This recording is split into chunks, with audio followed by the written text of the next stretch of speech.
Terima kasih, bang. Ayah, bulan raya orang balik kampung. Kita tak ada kampung ke, Ayah? Kampung kita ada, tapi atuk nenek kan dah tak ada.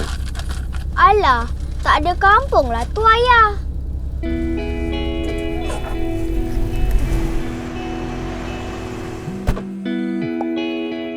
Angah call abang ke tadi?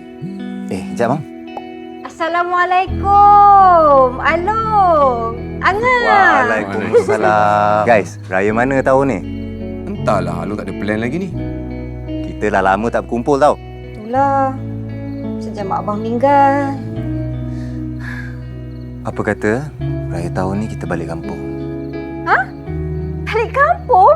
Rumah tinggal tu?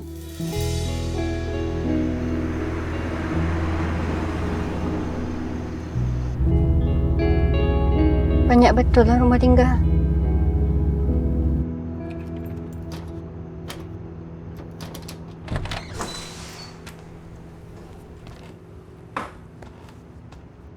Assalamualaikum.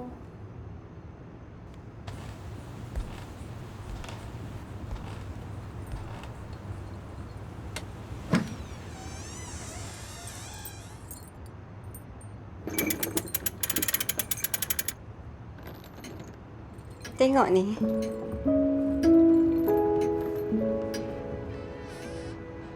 Time raya je.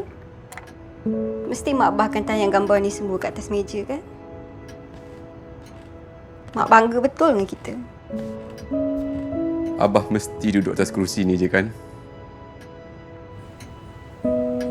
Perhati anak cucu lari keliling dia. Mak dengan koleksi filem Melayu klasik. Time raya pasang je. Dari pagi sampai malam.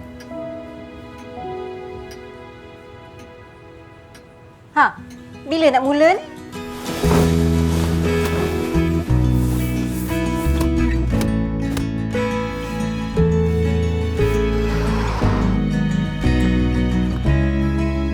Cik, mesti ada rumah.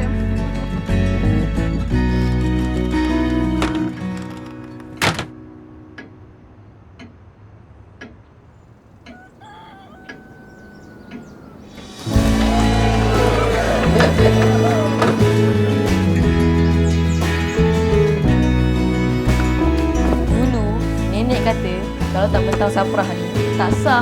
Sudah patutlah. Dia tu coba ni.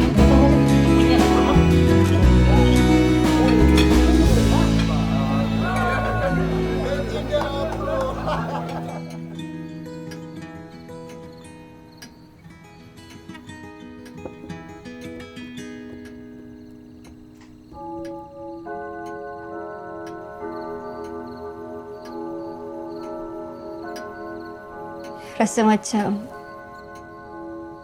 mak abah ada dengan kita lagi kan hari ni?